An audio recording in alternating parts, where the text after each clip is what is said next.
Bonjour et bienvenue dans la troisième partie de notre tutoriel pour faire les cheveux de Ripou. Donc on va passer au shading. Alors, le shading des cheveux. Comme j'ai dit tout au début, le shader se pose ici sur les descriptions.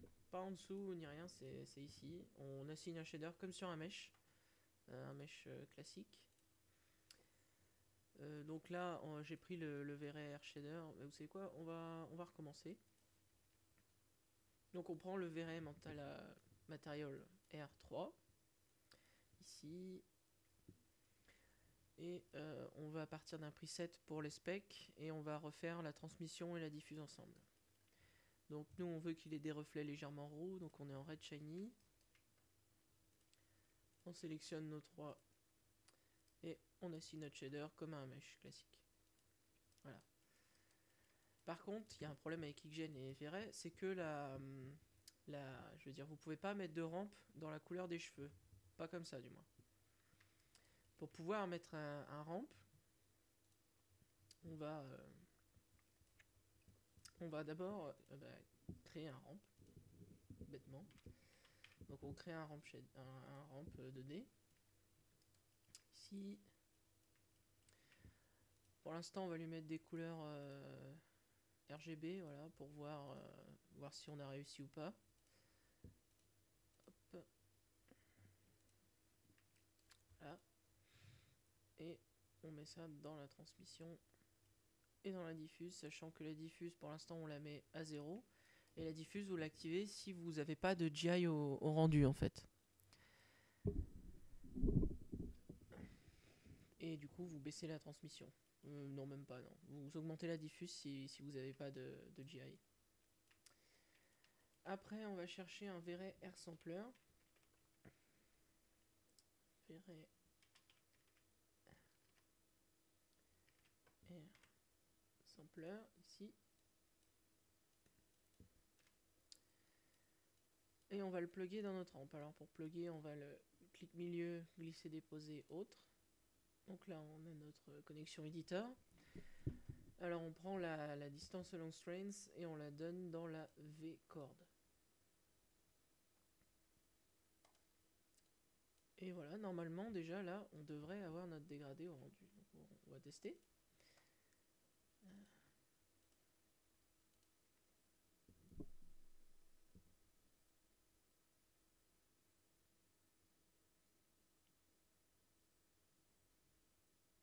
Voilà. Donc on a notre magnifique dégradé. Et donc maintenant on peut se permettre de venir plugger plugger notre vraie rampe du coup à la place de celle-là. Donc celle-là on la delete, hein, elle sert à rien. Alors je vais vous montrer directement le bon shader. Voilà. Faire un delete news. Tac. Eh bien.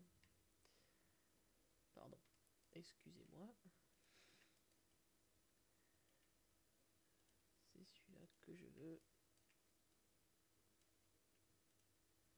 Je l'assigne au 3 ici. Voilà, donc les specs sont légèrement roux grâce au preset que j'avais mis de base Red Shiny. Sauf que bah, les paramètres n'ont plus rien à voir du tout. Et la rampe, c'est celle-ci.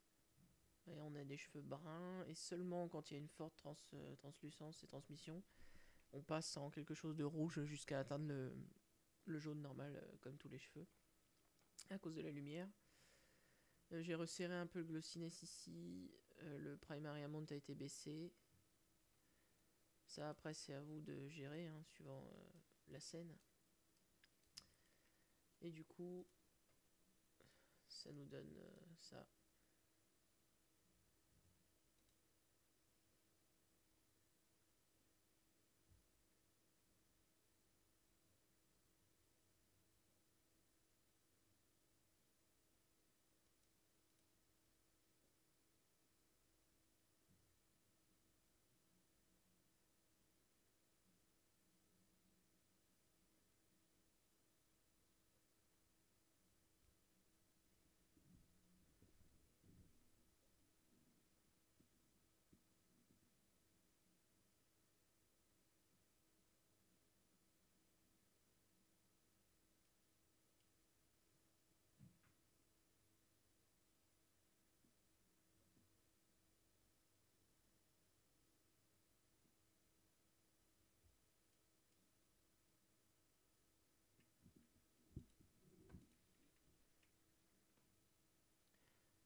On se retrouve dans une dernière partie pour ajouter de la dynamique à nos cheveux.